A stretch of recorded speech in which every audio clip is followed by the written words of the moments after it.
जय हिंद साथियों यदि आप कक्षा 12 के छात्र 2026 बोर्ड एग्जाम के छात्र हैं तो आपको यह वीडियो देखकर ही जाना है। यह आपके लिए वेरी वेरी इंपॉर्टेंट वीडियो है। क्लास 12 इतिहास जो आपका हिस्ट्री है, महत्वपूर्ण प्रश्न बोर्ड एग्जाम 2026 सभी बोर्ड के लिए।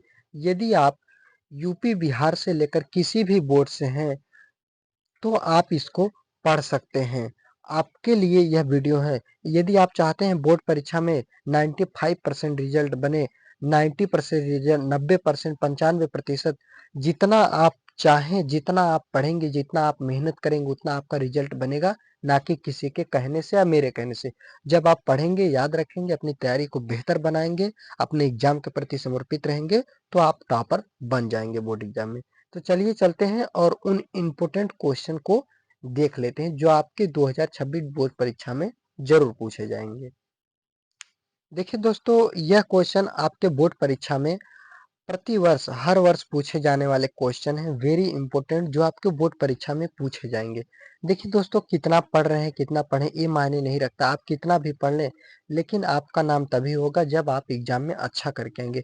कोई ऐसा छात्र होता है जो कम पढ़ता है लेकिन वह अच्छा अंक लाता है, अच्छा नंबर, अच्छा परसेंटेज लाता है और उसका नाम होता है। कोई ज्यादा पढ़ता है उसका कम आ जाता है, कोई ज्यादा पढ़ के ज्यादा ला देता है, कोई कम पढ़ के ज्यादा ला देता है।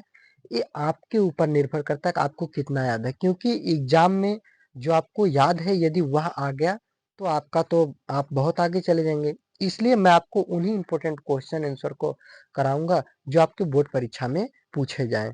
तो चलिए चलते हैं, उन सभी क्वेश्चन को देख लेते हैं। देखिए पहला क्वेश्चन है, हड़प्पा सभ्यता को और किस नाम से जाना जाता है। कह रहा जो हड़प्पा सभ्यता उसे और किस नाम से जाना जाता है, तो ऑप्शन नंबर बी बिल्कुल राइट हो जाएगा। सिंधु घाटी सभ्यता या हड़प्पा सभ्यता एक ही चीज होता है, यानी हड़प्पा सभ्यता को सिंधु घाटी सभ्यता के नाम से भी जाना जाता है। अब देखिए मैं इन ऑप्शन को क्यों नहीं बता रहा हूँ, क्योंकि अगर ये बता दूंगा, ये सब आपको दिमाग में बैठ जाएगा ना, तो आपका उत्तर नहीं याद हो पाएगा। इसलिए सबसे पहले आपको उत्तर पर फोकस करना है, क्योंकि आपको जब अब आगे चलकर कोई बड़े कॉम्पिटिटिव एग्जाम की कंपटीशन का तैयारी करेंगे तब आपको वहां पर चारों का ध्यान रखना है, लेकिन यहाँ पर आपको चारों का ध्यान नहीं रखना, सिर्फ आपको अपने उत्तर को ध्यान रखना है। आप चाहे तो मैं बता दूं, जैसे वैदिक सभ्यता, गुप्तकालीन सभ्यता, मौर्यकालीन सभ्यता, तो इन तीनों को नहीं कहा जाता बल्कि सिंधु घाटी सभ्यता को। बस यही मैं कहता, इसलिए उसको नहीं कहा। ठीक। दूसरा नंबर क्वेश्चन आपका है, मोहनजोदड़ो किस नदी के किनारे स्थित था। ऑप्शन नंबर इसका सी बिल्कुल राइट है। मोहनजोदड़ो सिंधु नदी के किनारे स्थित था। कहां पर था, तो मोहनजोदड़ो सिंधु नदी के किनारे स्थित था। देखिए दोस्तों, आप कोई भी दुनिया का कोई भी यूपीएससी से लेकर आईएएस पीसीएस, टीचर, रेलवे, उसके बाद बैंक, कोई भी नौकरी हो गई, पुलिस, दरोगा, चपरासी, आर्मी, नेवी, कोई भी नौकरी आप कर ले, कहीं पर भी आप पढ़ाई करें दोस्तों, यह सभी क्वेश्चन भी आपको पढ़ना पड़ेगा। यही सब question same to same question ऐसे ही आ जाएगा और सेम आपको यही पढ़ना होगा। तो दोस्तों आज यदि पढ़ लेंगे तो कल को आपको बहुत आराम होगा और आज भी आपका परीक्षा अच्छे से निकलेगा, ये मुझे पूरा उम्मीद है। तो वीडियो को पूरा देखिएगा, वीडियो पसंद आएगा तो चैनल को सब्सक्राइब कर दीजिएगा ताकि आने वाली वीडियो सबसे पहले आपको मिले। चलिए अब अगले क्वेश्चन की तरफ चलते हैं। क्वेश्चन नंबर तीसरा है, वैदिक सभ्यता का सबसे प्राचीन वेद कौन सा है। यानी वैदिक सभ्यता में कुल कितने वेद थे, 4 वेद थे। सामवेद, अथर्ववेद, यजुर्वेद, ऋग्वेद। तो जो सबसे प्राचीन यानी सबसे पहला या सबसे पुराना वेद कौन सा है, तो आपका ऑप्शन नंबर डी बिल्कुल हो जाएगा। ऋग्वेद सबसे प्राचीन या सबसे पुराना वेद है वैदिक सभ्यता का। क्वेश्चन नंबर 4 है, अशोक के शिलालेख किस लिपि में है। यानी अशोक ने जो अपना शिलालेख लिखवाया था उसको किस लिपि में लिखवाया था, तो ऑप्शन नंबर सी बिल्कुल हो जाएगा। ब्राह्मी लिपि में लिखवाया था। कौन सी लिपि में, ब्राह्मी लिपि में वह लिखवाया था। ठीक। ब्राह्मी लिपि मतलब यही सीधे सीधे जो पढ़ा जाता है यही ब्राह्मी लिपि। और एक होता है खरोष्टी लिपि जो उल्टा लिखा जाता है, क्या, यानी राइट से लेफ्ट, यानी क्या किया जाता है, राइट से लेफ्ट और लेफ्ट से हम लोग राइट लिखते हैं, तो ये आपका ब्राह्मी लिपि। ठीक। तो जो शिलालेख लिखवाया था वो ब्राह्मी लिपि में लिखवाया था। ठीक। अब देखिए क्वेश्चन नंबर 5, गुप्त वंश का सबसे प्रसिद्ध शासक कौन सा था। तो गुप्त वंश का जो सबसे प्रसिद्ध शासक था, ऑप्शन नंबर सी बिल्कुल राइट हो जाएगा, चंद्रगुप्त विक्रमादित्य। क्या? चंद्रगुप्त विक्रमादित्य गुप्त वंश का सबसे प्रसिद्ध शासक यानी सबसे महान शासक था। क्वेश्चन नंबर 6 है, अलाउद्दीन खिलजी की राजधानी कहाँ थी? अलाउद्दीन खिलजी की राजधानी कहाँ थी? ऑप्शन नंबर बी बिल्कुल राइट हो जाएगा, दिल्ली में। कहाँ पर? दिल्ली में। ठीक। क्वेश्चन नंबर 7वां है, अकबर ने दीन ए इलाही की स्थापना किस वर्ष की थी? जो अकबर है वह दीन ए इलाही की स्थापना किस वर्ष की थी? तो ऑप्शन नंबर सी बिल्कुल राइट हो जाएगा, 1582 ईस्वी में। किसमें? 1582 ईस्वी में। ठीक। क्वेश्चन नंबर 8वां है, शिवाजी का राज्यभिषेक कब हुआ? यानी शिवाजी का राज्यभिषेक कब हुआ, यानी शिवाजी गद्दी पर कब बैठे? तो ऑप्शन नंबर सी बिल्कुल राइट हो जाएगा, 1674 ईस्वी में। कब? 1674 में। क्वेश्चन नंबर 9 है, ताजमहल किसने बनवाया था? जो ताजमहल है वह किसने बनाया था? ऑप्शन नंबर सी बिल्कुल राइट रहेगा, शाहजहां ने ताजमहल को बनवाया था। क्वेश्चन नंबर 10 है, सूफी संत ख्वाजा मोइनुद्दीन चिश्ती की दरगाह, एक सूफी संत है ख्वाजा मोइनुद्दीन चिश्ती, उनकी दरगाह कहाँ पर स्थित है? ऑप्शन नंबर बी बिल्कुल राइट रहेगा, अजमेर में। ठीक, अजमेर में। अगला क्वेश्चन आपका है क्वेश्चन नंबर 11, पलासी का युद्ध किस वर्ष हुआ था? जो पलासी का युद्ध है वह कब हुआ था? तो 1757 ईस्वी में हुआ था। कब हुआ था? 1757 ईस्वी में पलासी का युद्ध हुआ था। इस समय किसका शासन था? तो उस समय 1700 में लगभग अंग्रेजों का ही शासन था। ठीक। अगला क्वेश्चन है क्वेश्चन नंबर 12 है, 1857 की क्रांति का तत्काल कारण क्या था? तत्काल कारण यानी 1857 की जो तात्कालिक कारण था या तत्काल कारण, जो मेन कारण क्या था कि 1857 की क्रांति क्यों हुआ? तो एनफील्ड राइफल कारतूस विवाद, यानी 1857 की क्रांति क्यों हुई? एक राइफल था जिसमें क्या कहा गया था कि जैसे सुअर की उसमें चर्बी लगी हुई है उसके मुख पर, तो सुअर की चर्बी क्योंकि एक एक जैसे कोई धर्म है, तो कोई धर्म में क्या होता है कि इसको अशुभ माना जाता है, तो इसलिए वहां पर क्या होता, विवाद हो गया था 1857 की क्रांति। तात्कालिक कारण जो था वह क्या था? एनफील्ड राइफल जो था उनमें कारतूस विवाद को लेकर। क्वेश्चन नंबर 13 है, भारतीय राष्ट्रीय कांग्रेस की स्थापना कब हुई? ऑप्शन नंबर बी बिल्कुल राइट होगा, 1885 में एक ब्रिटिश यानी अंग्रेज अधिकारी ए.ओ. ह्यूम इसके अध्यक्ष थे, इन्हीं के द्वारा की गई थी। 1885 में भारतीय राष्ट्रीय कांग्रेस की स्थापना हुई थी। ऑप्शन नंबर बी बिल्कुल राइट हो जाएगा। क्वेश्चन नंबर 14 है, बंग भंग आंदोलन कब हुआ? जो बंग भंग आंदोलन है वह जिसे बंगाल भंग इस तरह से है, तो बंग भंग आंदोलन कब हुआ? ऑप्शन नंबर ए बिल्कुल राइट हो जाएगा, 1905 ईस्वी में। कब? 1905 में। क्वेश्चन नंबर देखिए आपका 15 है, असहयोग आंदोलन कब शुरू हुआ? तो ऑप्शन नंबर बी बिल्कुल राइट है, 1920 में। यानी 1920 में असहयोग आंदोलन शुरुआत हुआ था। पूछेगा कि असहयोग आंदोलन स्थगित यानी स्थगित यानी समाप्त कब हुआ या स्थगित कब हुआ? तो 1922 में। 1922 में स्थगित हो गया, 1920 में चला था। तो असहयोग आंदोलन कब शुरू हुआ था? ऑप्शन नंबर बी बिल्कुल राइट है, 1920 में शुरू हुआ था। अगला क्वेश्चन है, थोड़ा सा मैं असहयोग आंदोलन के बारे में बता। असहयोग आंदोलन बिल्कुल अंग्रेजों का सहयोग न करना, यही असहयोग आंदोलन महात्मा गांधी के द्वारा चलाया गया था। 16 नंबर क्वेश्चन है, सविनय अवज्ञा आंदोलन कब शुरू हुआ? ऑप्शन नंबर सी बिल्कुल राइट है, 1930 ईस्वी में। सविनय अवज्ञा आंदोलन कब शुरू हुआ? 1930 ईस्वी में। क्वेश्चन नंबर 17 है, देखिए 17 आपका क्वेश्चन पूछा है, भारत छोड़ो आंदोलन किस वर्ष हुआ? तो ऑप्शन नंबर सी बिल्कुल राइट हो जाएगा, 1942 में। अगस्त 1942 में, 8 अगस्त 1942 को भारत छोड़ो आंदोलन प्रारंभ हो गया था। इसमें था कि अंग्रेजों भारत छोड़ो। ठीक।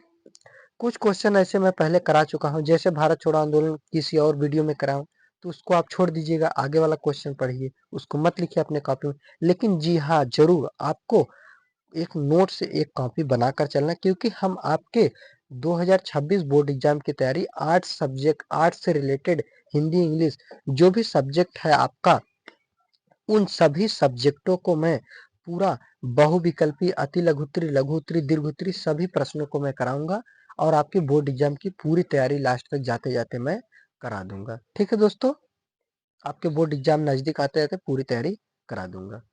तो क्वेश्चन नंबर 17 का ऑप्शन नंबर सी बिल्कुल राइट हो जाएगा। भारत छोड़ो आंदोलन अगस्त 1942 ईस्वी में शुरू हुआ था।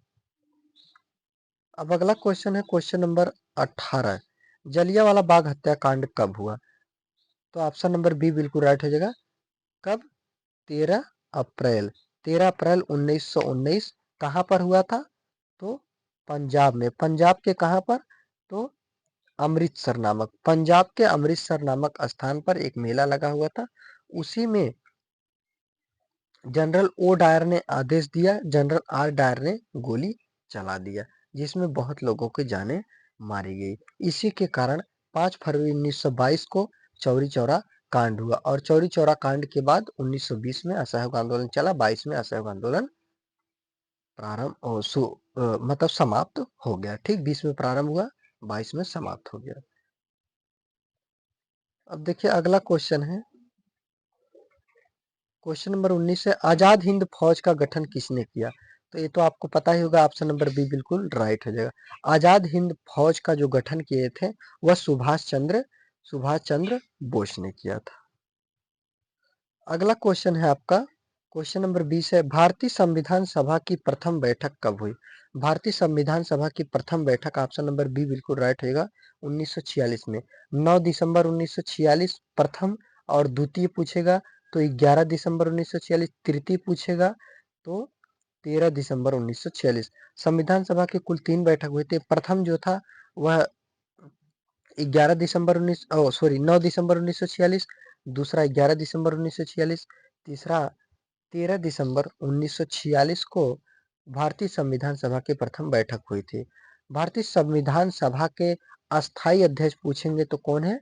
डॉक्टर राजेंद्र प्रसाद। कौन है? डॉक्टर राजेंद्र प्रसाद। लेकिन अस्थायी अध्यक्ष पूछेगा तो डॉक्टर सच्चिदानंद सिन्हा। ठीक, अस्थायी अध्यक्ष पूछे संविधान सभा के अस्थायी अध्यक्ष डॉक्टर सच्चिदानंद सिन्हा, संविधान सभा के अस्थायी अध्यक्ष डॉक्टर राजेंद्र प्रसाद। देखिए एक क्वेश्चन से आपके कई क्वेश्चन तैयार हो जा रहे हैं, यानी एक क्वेश्चन से कई क्वेश्चन, और यह सभी क्वेश्चन आपके बहुविकल्प। देखिए यूपी बोर्ड में टोटल कितना? 10 नंबर, यानी 1 गुणे 10 बराबर 10 अंक, यानी एक एक नंबर के 10 ऑब्जेक्टिव क्वेश्चन पूछे जाते हैं। ठीक, अब आप किस बोर्ड से हैं, आप में कितना पूछा जाता है ये आप याद कर लीजिए, उतना तो आप जानते ही होंगे। ठीक, तो यूपी बोर्ड में 1 गुणे 10 बराबर 10 नंबर का, यानी एक एक नंबर का 10 प्रश्न पूछा जाता है। ठीक ठीक, और यहाँ से जो मैं आपको बता रहा हूँ, यहाँ से 10 नंबर आपका बिल्कुल पक्का हो जाएगा। यहाँ से 10 नंबर का क्वेश्चन आपका बिल्कुल क्लियर हो जाएगा। तो 10 नंबर आपका क्या होता है, आप किसी भी बोर्ड से, तो मान लीजिए ऑब्जेक्टिव आपका यहाँ से पहला तो क्या हुआ ऑब्जेक्टिव, फिर उसके बाद आपका जो ऐतिहासिक तिथि यानी डेट से संबंधित आता है। डेट का भी क्वेश्चन उपलब्ध करा चुका हूँ, आप चैनल पर प्लेलिस्ट में या वीडियो में जाकर देख सकते हैं। डेट से संबंधित 10 नंबर का क्वेश्चन 20 नंबर हो गया। बाकी यह अति लघु उत्तरी, लघु उत्तरी, दीर्घ उत्तरी में भी यह क्वेश्चन काम आएगा। तो यह आपके लिए वेरी वेरी महत्वपूर्ण है 2026 बोर्ड परीक्षा के लिए। ठीक है दोस्तों, मैं हर वर्ष जैसे 2026 हो गया, मैं हर वर्ष नया नया वीडियो बनाता हूँ, लेकिन कुछ लोग क्या है थंबनेल वीडियो का चेंज कर देंगे, टाइटल चेंज कर देंगे कि यह 2026 का है, 25 वाला वीडियो है, 24 वाला है तब भी। लेकिन मैं ऐसा कभी नहीं करता हूँ, जो वीडियो है वह नया आप देख सकते हैं कब का वीडियो बना है। तो यह 2026 के लिए आपका है। 21 नंबर क्वेश्चन है, फ्रांसीसी क्रांति कब हुई थी? ऑप्शन नंबर सी बिल्कुल राइट है, 1789 में फ्रांसीसी क्रांति हुई थी। अब यूपी बोर्ड वाले घबरा जाएंगे कि यह क्वेश्चन तो यूपी बोर्ड में नहीं पूछा गया। हाँ, मैं मानता हूँ यूपी बोर्ड में नहीं, लेकिन आप दूसरे बोर्ड से तो आप में तो पूछा गया। मान लीजिए यूपी बोर्ड में आता है, ऐसा नहीं है कि आता है, हमेशा नहीं आता है, कभी काल ये सब क्वेश्चन आ जाते हैं। ठीक है, क्योंकि आपको पूरा इतिहास पढ़ना पड़ता है। अब क्वेश्चन नंबर 22 आपका है, औद्योगिक क्रांति किस देश में शुरू हुई? यानी औद्योगिक क्रांति और उद्योग से जैसे क्रांति जो हुआ था औद्योगिक क्रांति वह कहाँ शुरू हुआ? ऑप्शन नंबर बी इंग्लैंड से शुरू हुआ। इंग्लैंड यानी जो आपका ब्रिटिश है, इंग्लैंड इंग्लैंड यानी जहाँ पर अंग्रेज आपके हैं, तो इंग्लैंड से। ठीक, इंग्लैंड, ब्रिटेन, आप जो भी कह लीजिए। प्रश्न नंबर 23 है, प्रथम विश्व युद्ध कब शुरू हुआ? तो ऑप्शन नंबर बी बिल्कुल राइट हो जाएगा। प्रथम विश्व युद्ध 1914 ईस्वी में शुरू हुआ था। और क्वेश्चन नंबर 24 है, प्रथम विश्व युद्ध कब समाप्त हुआ? यानी प्रथम विश्व युद्ध, ऑप्शन नंबर सी बिल्कुल राइट है, 1918 में, यानी 1914 से लेकर 1918 तक चला था। कौन सा? प्रथम विश्व युद्ध। प्रश्न नंबर अगला है 25, द्वितीय विश्व युद्ध कब शुरू हुआ? तो द्वितीय विश्व युद्ध, ऑप्शन नंबर सी बिल्कुल राइट है, 1939 में, यानी 1939 से लेकर 1945 तक द्वितीय विश्व युद्ध चला था। अगला क्वेश्चन, द्वितीय विश्व युद्ध समाप्त कब हुआ? मैंने बताया 1939 1945, ऑप्शन नंबर सी बिल्कुल राइट है। द्वितीय विश्व युद्ध जो समाप्त हुआ था 1945। विश्व युद्ध मतलब आप जानते हैं, विश्व युद्ध मतलब पूरा देश, पूरे विश्व में कई ऐसे देश थे जो आपस में युद्ध कर रहे थे, लड़ाई कर रहे थे। कोई किसी का सपोर्ट कर रहा है, कोई किसी से भिड़ रहा है, लड़ाई कर रहा है। इस समय इसके बाद बहुत ही खतरनाक आर्थिक मंदी आया, आर्थिक स्थिति बहुत खराब हो गई सभी देशों की। ठीक है दोस्तों,